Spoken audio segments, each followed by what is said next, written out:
Hello and welcome back to our next segment here. We're happy to have with us from the Western Kentucky Regional Blood Center, Vicki Ellis. Good morning, Vicki. Good morning, how are you? I'm very good and I'm excited to have you. We've not been on the show together. No. So I have to admit, when I got your talking points, I did not realize all that the blood center does in the area that it covers. So could you tell our viewers what is the reach for your all's blood center? Our reach is big, to put it mildly.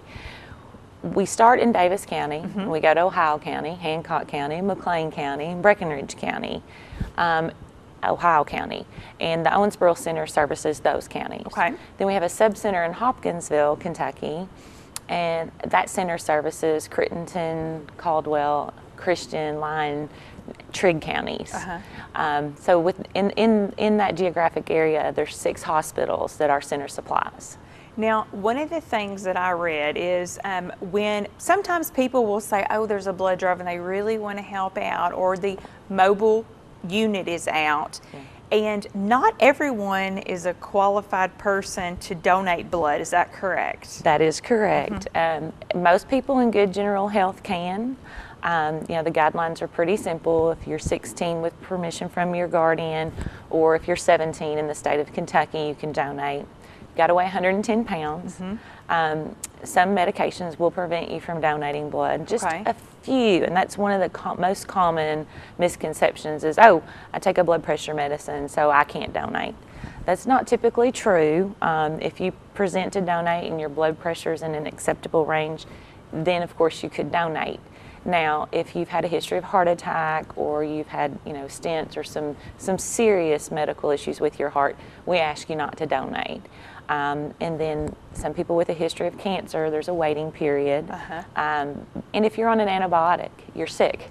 And that's really in an effort to protect the donor as much as protecting the blood supply. So really, most people can.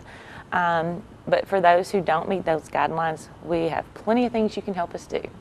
Well, and what is your all's general and overall mission as a blood center? I know obviously to collect blood and help keep people alive and healthy, but what is it that you all strive to do daily?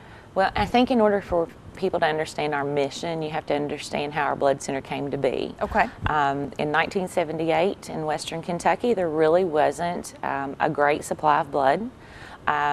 Some of the hospitals had hospital-based blood banks where they would draw there, and it just was not very effective.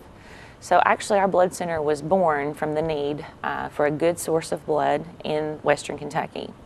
So our mission is to provide the safest, most cost-effective blood components and products to the hospitals we serve. Any amount at any time. So we strive to be prepared, and we strive to make sure that any patient in a hospital in Western Kentucky is going to get the blood they need. One of the references you just made was the safest. So we had kind of mentioned before we got started, you all do testing on blood. Right. What are some of the things that you all look for? Every time someone donates blood, doesn't matter if they've donated once or if it's their 10th or 100th time donating, every single time, their blood will be tested for blood type and Rh factor. Okay. Their blood will be tested for hepatitis, HIV, antigens, antibodies. We do nucleic acid testing, which it picks up on the virus before a person is symptomatic or actually has HIV or hepatitis. We test for something called atypical antibodies. And most recently, we do testing for the Zika virus, and also for something called T. cruzi, which is Chagas disease. There are testing for syphilis, and I'm pretty sure, I have to my little cheat sheet here. You are fine, girl. West Nile virus is another one. If a person donates and do you all re-notify them if something is found? We are required by the Health Department of the state of Kentucky and the FDA to confidentially notify a donor if they test positive for any one of the infectious diseases. So they would get a letter from us. They would be asked, we would do a confirmatory test, and then they would be notified if they were actually a true positive that they could no longer donate blood. Well, I've got a couple of questions, and this might be from personal experience. I'm neither going to confirm or deny that, Vicki. Okay. But tell us, when a person does present to donate, should they have eaten a good breakfast or a good lunch? Should they have eaten before they come?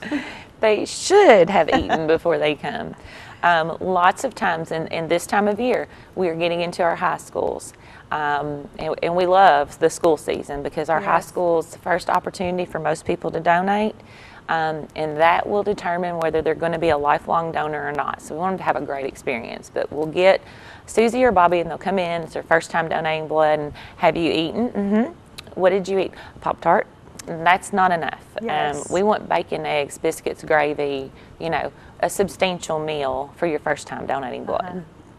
And then beyond that, and again, I was younger, I was in high school.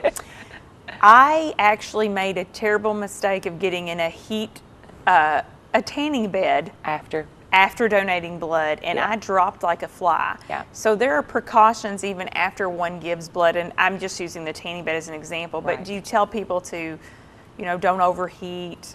So will they be given a list of things to do? On the top of your donation record, there's a little tear-off sheet, and of course everybody reads that fine print, you know. Of course. But you know, it does give some instructions, and then our phlebotomy staff is fantastic. As you exit and after donating, they will tell you to eat and drink well. Fluids are very important. Yes. They'll tell you to avoid any strenuous activity or heat-related activities for 24 to 48 hours, because when you've given a unit of blood, that's taking your blood volume down, so that's a change to the body. So, and everyone will respond differently to it. I've donated blood, I'm on, I think, 5 gallon, and that is like 40 times, 39 out of 40 times, I've had no trouble. But that one time that I might have been a little dehydrated and didn't get enough fluids, I didn't feel very well. So when we say plenty of fluids, we mean it. And one of the things, and I know I love it because about town, I see everyone wearing these shirts, and everyone is different, unique, and cool. So you all have a shirt that you're giving now. We do, and I'm either the most loved or the most hated person at the Blood Center, depending on our shirt. But this is our shirt for the upcoming month of September. Love it. And of course, it's the state of Kentucky, and it has, surrounding the state, has all of the counties that we serve. And then inside, it has a few of our more popular shirts, like we've done Blood Donor, we've done Slam a Pint. It's even got the eclipse on here because that was a big thing for us last week. We've got Pride's Forever, Pain's Temporary, just some different slogans that we've used over the years. And that's a big part of what I do at the center is try to find t-shirts that people will actually like and wear. Well, and bringing recognition to our state is so big now. Everyone has the home and those types of things. So I think it's adorable. Right. And another thing, if a person suffers with, like, say, anemia, do they, sometimes they don't know until they come into the blood center. Is there a wait time for certain things like anemia? Of course, every donor, when they come in to donate, they're going to get that little iron test. We're going to check their stores and make sure that they have enough to donate blood. If they're under by just a little bit, there's some things that we can recommend.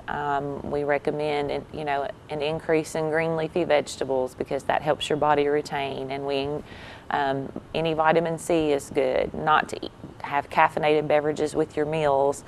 Actually, blackstrap molasses is a great way to get your iron stores up, and it's a natural way to do it without having to take a supplement.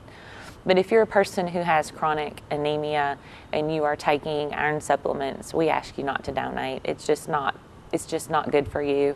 And really, without our blood donors, I mean, and all the testing and the equipment and the t-shirts, but without healthy blood donors, we really can't do anything. So we look out for our donors. We want them to be healthy first. And I know that with even a person choosing to donate, a lot of education probably needs to go into the community. How do you all get the word out to even recruit donors? Right. A lot of, which is, there again, that's my hat, one of those that I wear. And a lot of what I do is either speakers bureaus or civic organizations will have me come and talk about. We do a lot in the schools. We do education programs in the schools. We can do anything from elementary to high school. A lot of the high school health classes, I think they're required to take by the time they graduate one health class. We go in and we teach them blood biology. We explain to them what the cells do, how they are formed in the bone marrow. So we can approach it from a couple of different angles. Generally, in your elementary schools, we do it more as a community service project. You know, a lot of schools are really into leadership right now, and that's one project that a class could take on for leadership is organizing and hosting a blood drive. And then, you know, they learn about community service, the cells, etc. Now, do you all have more than one blood bus or, you know, one blood mobile? We don't. Currently, we have one blood mobile, and it's very colorful, very bright. If you've seen it out in the community, you can't miss it, and we love it. But it does service all of these counties. Oh, wow. Yeah. And I think it's about 10 years old now. So we'll be looking to, and I'm not sure if we're going to add another to our fleet, if we're going to trade. That's not been decided yet. And so I would assume, like for health fairs and so forth, people need to get on the ball. I would assume that it can have the calendar fills up quickly with only one for that service area. Right. Actually, I'm already scheduling for 2018. I am pretty well booked all of September and all of October. I have just a few dates left in November and December. And there are peak times that we need. You know, we have the Labor Day holiday coming up. Sure. And I don't know why, but nobody wants to schedule a blood drive with me the Tuesday after Labor Day. I just don't know why. But so those are dates that we rely on the center. You know, the doors are open there, and we ask people to come in. We have holiday heroes that give either the day before or the day after a holiday. So Memorial Day and Labor Day, those are big dates. Thanksgiving, the day before and the day after. But that week between Christmas and New Year's, that is a critical time for us. And nobody wants to have a blood drive during that week. So that's a time when we really need people to come and donate blood in the center. And that was my question, or I guess something I was going to say is not neglecting that center is always there. You don't have to wait on that mobile, the mobile bus to do it. They can come to your location. What is that location again? It's 3015 Old Hartford Road. And I think a lot of times people think they have to schedule a blood drive. Like, you don't have to do that. If you have a small group and you have 6 or 7 people that, you know, or even up to like 15 that want to donate, just call us. We'll designate a week in the center, Monday through Friday. A lot of times churches or different civic groups will do that, and they'll come in. And then they have 5 days. They can work that into their schedule somehow to come in and donate blood. And we don't type the blood mobile or, you know. And then for groups that can get 25 or more people interested, that's where we want to bring the blood mobile. But we also, if an organization has space inside, we don't have to depend on the blood mobile. A lot of times churches have a fellowship hall. That's ideal. We'll bring the cots in and we'll set up in there, and it's more fellowship and more social that way. And for some people, if that's their first time donating, that's the best. Well, and finally, if there is, as we wrap up here, if there is a person who cannot donate blood, what are other ways the community can give back to the blood center? If you're a person who can't donate blood, you can always help me recruit people to donate blood. You can always host a blood drive. We don't utilize a lot of volunteers at the center, but we always have shirts that need to be sorted and folded. A lot of times have high school students who are either in beta or in honor society, and they have to have volunteer hours, and they can come and help us do those types of things too. And can you share a way to get in contact with you all via whether it's an email, a website, or a phone number? All right, well, we have all three. You can email me, Vicki, V-I-C-K-I, at wkrbc.org. We're on Facebook, Western Kentucky Regional Blood Center, just search it. Our website is WBKR, or not WBKR, WKRBC.org.